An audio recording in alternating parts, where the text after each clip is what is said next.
Out.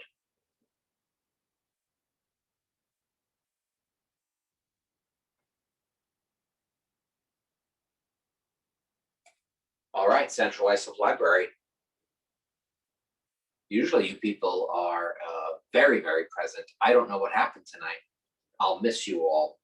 But here it is, Tres de Mayo, May 3rd. Tomorrow, of course, is the 4th of May. So may the 4th be with you, as all of you know. And then the 5th of May, Cinco de Mayo, will be coming up again on Wednesday, or as they call it in Ireland, May 5th. So welcome to Cinco de Mayo. We're going to do some Cinco de Mayo treats. We have three things. We're going to make a salmon Veracruzana. We're going to make, I'm going to show you how to make a Tomatillo salsa as well. And I'm going to show you how to make a wonderful avocado and tomato salsa. A nice dip. I got some blue corn chips here, and you can use that. You could use toasted pita, or you could use any sort of tortilla chip that you prefer. So we'll be working mostly off of this camera, and from time to time I'll move the camera around so you can see what I'm doing. Like in this case here, well, you'll see that we have two cameras working. And here I am over here. And then we also have the other angle, which you can come in back and forth to if you like. So first things first, we're gonna get started here on a salmon Veracruzana. Okay, follow me if you don't mind. Now, Veracruzana is just a style of, it's just a style. So Veracruz, Mexico is a part of Mexico, just like we have Texas, United States of America. Veracruz is a part of Mexico, western side, and this is sort of some of the typical items you might see over there. And like the tomato, for example, is a New World item. It wasn't a European item. So Europeaners didn't really know much about the tomato until they came over to the New World, and then we had cultural diffusion, and we were sharing not just diseases, but we were also sharing food and new knowledge. And I would say we were sharing religion, but sometimes those things were forced based on conversion and things like that. But if you think of the United States, you think of New England, for example, you think, oh, that's a seafood area of the United States of America. Veracruz from Mexico, you would think we're going to use some of these items like the capers and the olives, and you might say, but that's not really Mexican, traditionally Mexican. It's not, but it's the European influence in Mexico mixed with the Mexican influence of something like as simple as the tomato, for example. So back here, I've got a little bit of heat working on a saute pan there. I'm going to add some olive oil. And then I'm going to put some garlic and onion right here. Also going to get some salmon working. You could use any piece of fish you like with this. I chose to use salmon tonight. So first things first, I'll take you over to the stove. Come with me. And you can take a look here at what's working. Here we are. That's right. We're going to get to this in a little bit. That's our Tomatillo salsa. Now I'll move that off the heat. I'll get this guy in focus.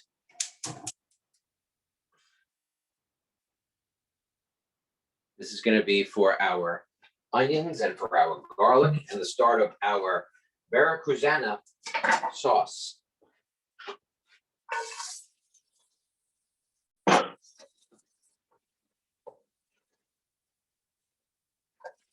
I want to work the onion and the garlic around for just about 2 minutes or so.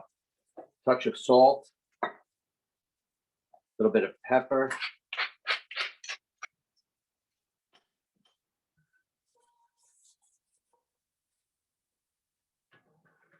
Work that around right there. Now I keep this flame going. I have here a non-stick pan. It's a new non-stick pan, and really excited about it because it goes in and out of the oven. It comes with a rubber handle. Make sure you take the rubber handle off of yours if you're going to use it.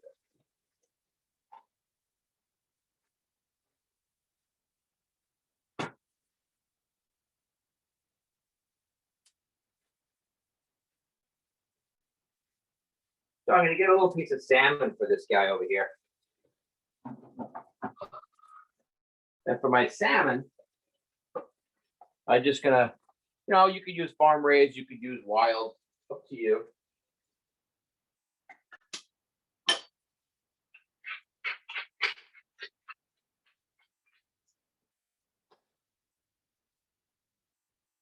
I bring the salmon onto camera for you. Hello, say hello to the salmon, everybody.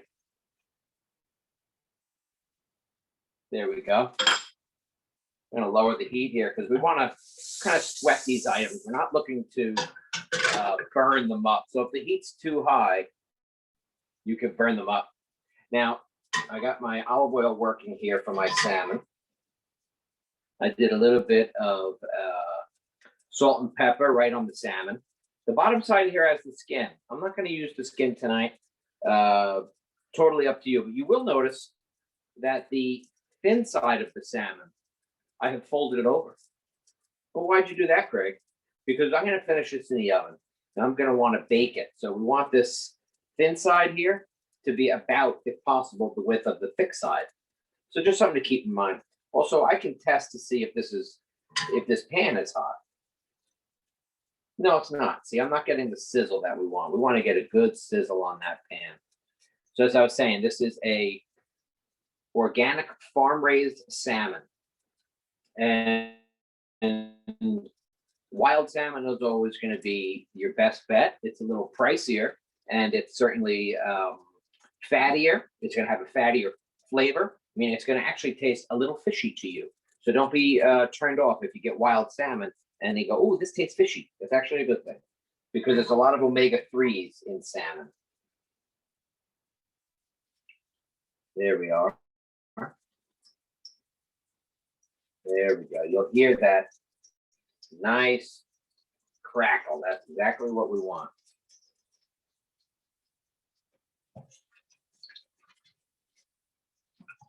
Now, while the Veracruzana is working there, we're going to add a couple of items to it. We're going to add a little bit of chopped tomato.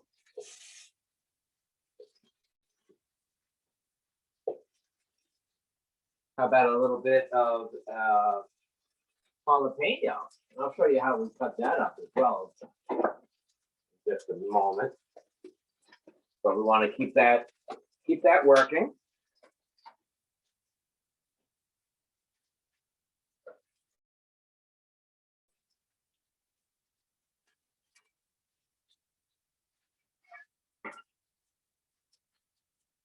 And you see on the cutting board camera that we have our jalapeno getting cut. You can see that right there. And get those jalapenos in. Sure, why not? Look at that. We have our onion, we have our garlic, we have jalapenos. Oh, I think we also need a little bit of dried oregano and a little bit of tomato juice, or tomato sauce rather. Tomato sauce. A little dash of white wine. Why not? You're the boss here, folks. Don't let anybody tell you different.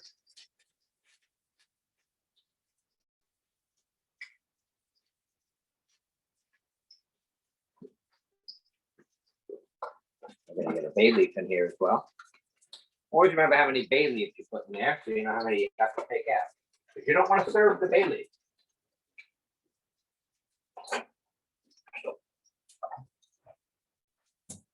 Then the Veracruzana will have capers. I like capers. So I'm not afraid of a little bit of caper juice in there either. And you can do olives if you like. Certainly olives are a big part of it. But if you're not into olives right now, don't do it. Don't worry. Now, I'm breaking my cardinal rule here, but I gotta flip this salmon. Oh, look how beautiful and crispy that is. That's gorgeous. The golden rule that I broke there was that I used a metal tongue. So you can see the wonderful crust we got on that salmon. That's gorgeous. Now I'm gonna put that right in the oven, let it finish in there. Alexa, set a timer for 5 minutes, would you? 5 minutes. Starting now. Thank you, love. And now here, my Veracruzana. I have enjoyed my Monday, Alexa. Thank you. So here, we're just gonna let this sort of work up a little bit. I have some oregano to put in here. It's a great dish. We put in a dash of wine already. We have onion, we have garlic, we have the capers. We've got chopped tomato, a little bit of tomato sauce. We've got a little bit of jalapeno in there. That'll give it a touch of spice, dash of salt more because we've added other ingredients. So when you add the other ingredients, that drops the salinity level just a bit. There's a touch of black pepper as well. And that's working very nicely. I'm going to keep that on a low heat. And when the time comes, we're going to put this on top of our salmon. We're going to have a salmon Veracruzana. I can put it on top of the salmon, or I can put the salmon on top of this if I like. I'm the boss. So there's nothing that I can't do. You know what I'm saying? I'm telling you folks that you're the boss. So you feel free to run your show as you like. And I'll run mine as I like, right? Why not? Let's get a little light in here. How about that? So everybody doing okay? Good, good. Let's make you a wonderful little salsa dish, which I think you'll need for Cinco de Mayo. First thing I'm gonna do is I'm gonna clean up the board. And I know that some of you are probably watching this, or no one's watching it. I don't know. I really don't know. And what I'm gonna really stress here is that with regards to our jalapeno seeds, be careful with those because you don't want to have the jalapeno seeds on your hands and then in your eyes. You don't want that, or somewhere else. So you can use rubber gloves if you like. Which I think I'm gonna do. I'm gonna make a beautiful salsa for you. Hope you're ready. I got some chopped tomato already. I'll show you how I did that. Because as you know, we have over here, we have our cutting camera. That's the cutting board camera. So I'll just take this tomato here. I'm using vine ripened tomatoes. Around this time of year, before we get our actual quality, homegrown Long Island tomatoes, we still have to get them at the supermarket. And the best ones you could get right now usually would be the vine ripened or the plum tomato. If you can't get your hands on a good tomato at any time of year, that's usually your best bet. The plum tomato or the vine ripened. Those beefsteak tomatoes, I don't know. You know, they look like tomatoes, but they're all identical in looks, and I don't trust that. So I've got some chopped up tomato there. I'm going to put in a little bit of red onion. Red onion going in. We want to put in just a little bit of minced jalapeno here. And you'll see with the jalapeno here, I've left this one open. Okay, so these are the ribs and the seeds. And that's where most of your heat is. So we want to just, you know, we don't want to blow anybody's face off on this. You know what I'm saying?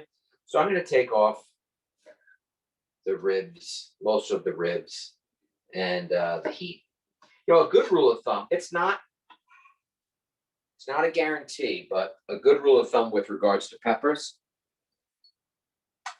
is that the smaller the pepper, the hotter it will be.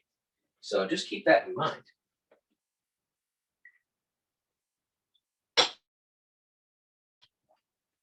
You know, if you compared a jalapeno to a green bell pepper, you would know right away. Oh, I get what you're saying, Craig, because you could eat a green bell pepper, no problem.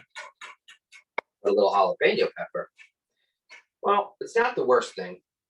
The Scoville units, that's how they're measured. They're measured in what's called a Scoville unit. And, you know, like a calorie measures the energy of food. A Scoville unit measures the heat of something hot. Alexa, stop it, please. Thank you. And I think I'm going to call it quits on that salmon. I think it's perfectly done. Oh gosh, yeah. I'm going to let it sit out just like this.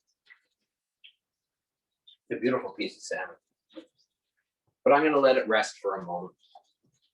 So I take my avocado here, and if you notice, I was just running the knife right to the pit and then turning it just like that.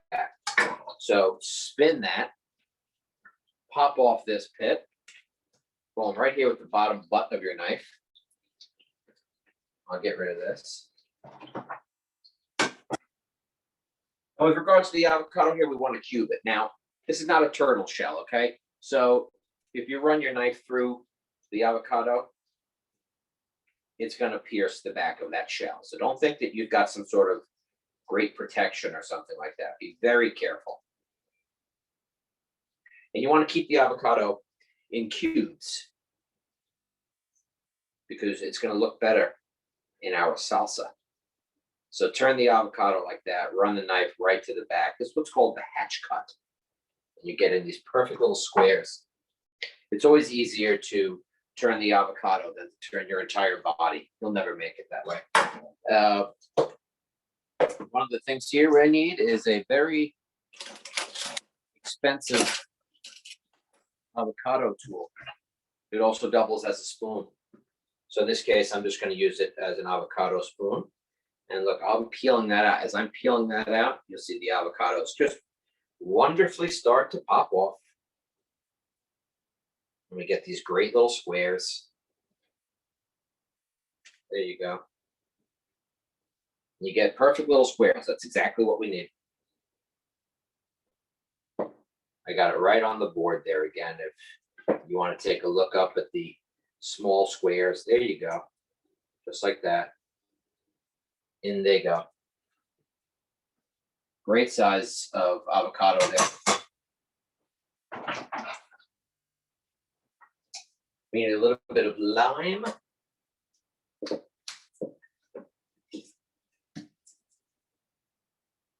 Kind of break up that lime, break up all that citrus in there.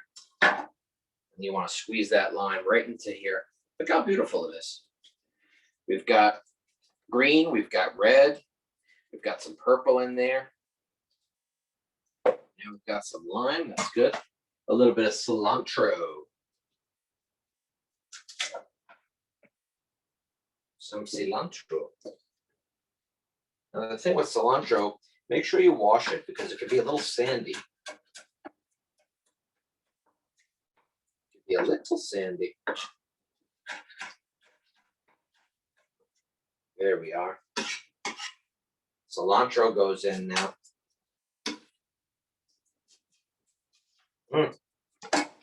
Cilantro has a very distinct smell to it. I do love it.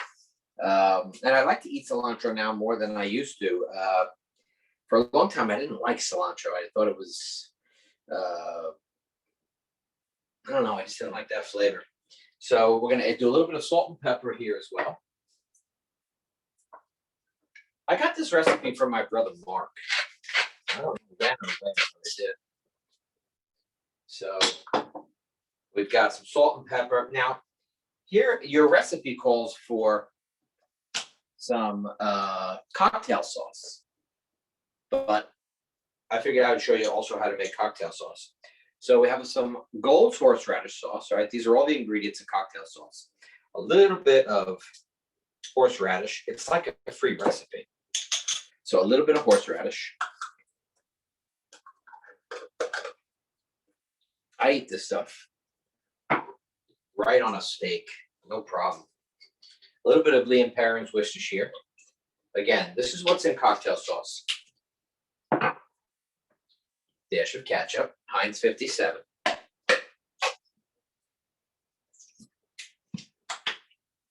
And the last ingredient of cocktail sauce is a lemon. So if ever you're at home and you have your clams on the half shell, and you go, oh my God, I didn't get cocktail sauce, honey. Now you know how to make it. So there we go, a little bit of lemon in there. We have ourselves a wonderful, wonderful little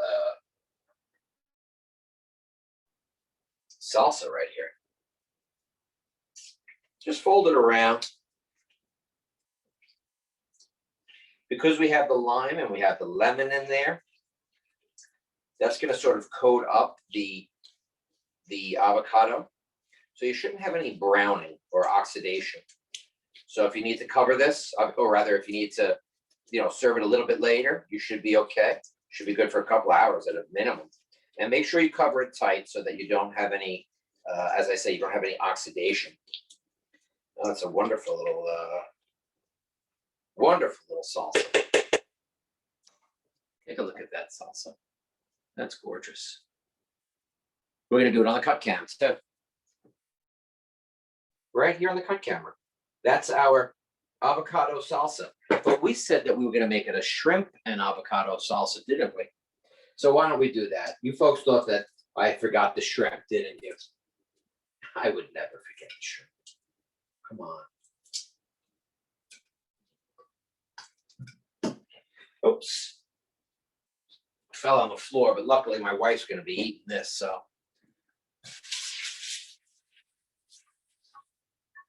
She'll never know the difference. All right, so make sure that you cut the shrimp up. And here's the important thing, because as I said, you're going to have this on pita, or you're going to have it on some sort of a chip.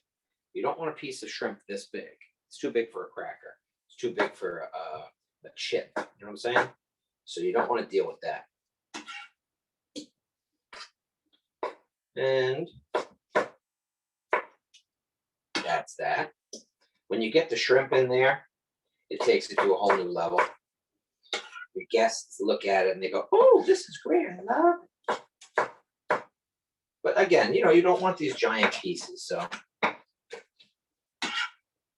keep it on the smaller side. Fold that shrimp in there. And when you're folding it, as I say, be careful when you fold, because you have the avocado. You want to get an avocado that's ripe, but not one that's too ripe, not one that's too mushy. Because if it's too mushy, it's going to get almost creamy. You want an avocado that's really going to stand up. All right, that's a promise. You don't want something that's going to be great for guacamole, say. That's not what you want to do. So hold on to that, okay? Now, I promised you that I would put together this lovely Veracruzana.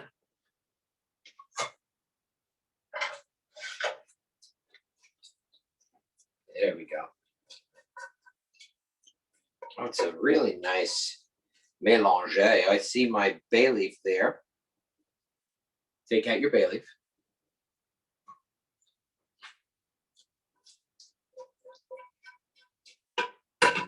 Put this Veracruzana right down here. I'm going to flatten that out on my plate. It's a beautiful dish. Always check that pan. If it's a little too hot to handle, don't be afraid to use a towel. Don't be a hero, okay? We don't need any heroes in here. Got too many heroes out there, okay? The road of library chefs paved on the backs of heroes. Take it easy, folks.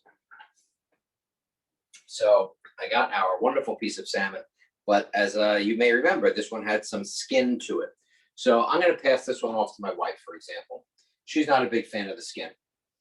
Not a problem. I'll take the skin right off, even though it's wonderfully crispy. I like a crispy salmon skin. My wife, not so much. Oh, that's gorgeous. Put this baby right here. Oh, that's good. That's good looking.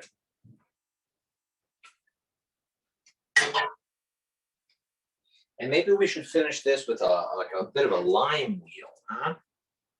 Let's see. What do you think? I think a lime wheel is a great idea.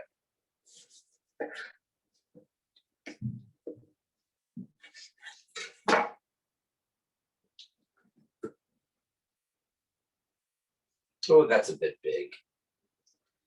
So, see that, folks? Never catch a falling knife. The knife was going down, and I walked away. That's it. I think we got ourselves a wonderful little piece of salmon Veracruzana right here. What do you think? I think it's beautiful. Now, last but not least, while you folks were, not here, I was hard at work, as always, on some wonderful items. In particular, some Tomatillo salsa.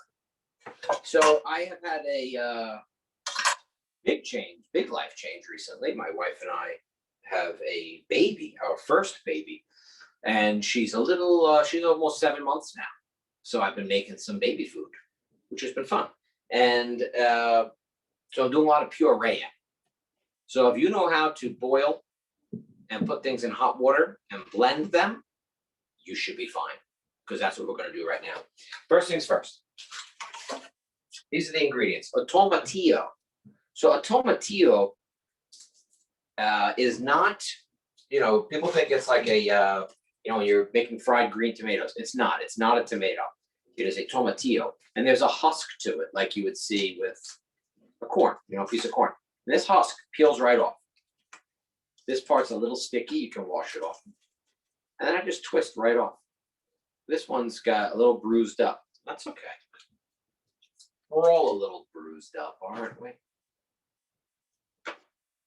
So I take that, and then I just cut them right in half. Tomatillo right there. For every tomatillo I have, I usually do a nice big clove of garlic. A little bit of onion. Some more jalapeno. You can roast all of this in the oven with a little bit of salt and pepper. Put it right in the oven and roast away. That works good too. Really, the way I do it is I just put them in boiling water, or I put them in hot water, bring it to a boil. It's pretty easy. Now, what we want to do is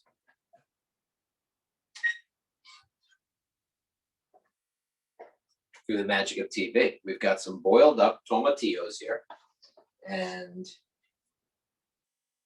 let's see. I'm going to take the tomatillos. I don't have to worry about getting too much of the liquid out, because we want a little bit of liquid in there. And you want to do this after it's cooled off, because you don't want it too steamy. You don't want to generate too much steam in the blender. Also, you want to be able to handle the whole thing. So just get your tomatillos out, get your onions out. I see my garlic is sitting in there. My jalapeno. Get that guy. Oh, this is good. I'm going to drop those garlic cloves as well. Not leaving anything behind. Save the water, because the water will be helpful when we puree this. All right, we've got that. We're going to do a little bit of cumin, a little bit of cilantro as well. Cumin is such a great flavor, very aromatic. A little bit of cilantro. Definitely need some cilantro in there. That works. We're going to need some lime juice.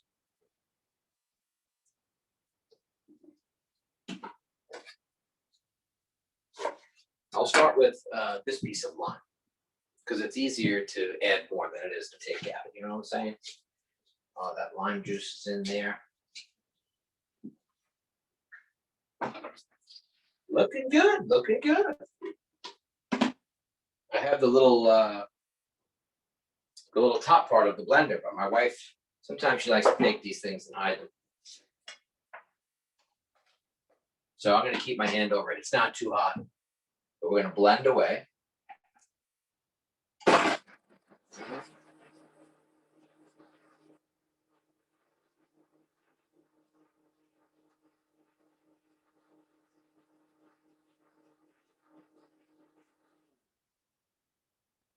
Beautiful. It couldn't be easier. And it's got such incredible flavor. Really great flavor.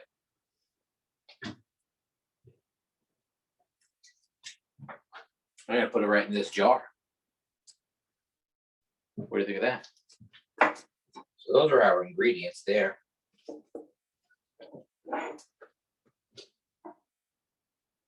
Mm.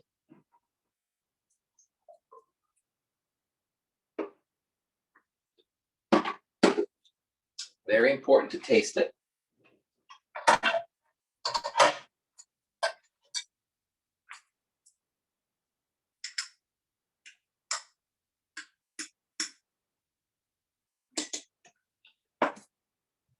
That's good. Needs a little salt though. I'm gonna put a little salt in there. It's not too hot. It's not really blowing me away like I was hoping it would. But I'm gonna definitely add some more salt. I think I had some jalapeno sitting around, so I'm gonna throw that jalapeno in there as well. What the heck? What do I got to lose? Nothing. Take some chances, folks.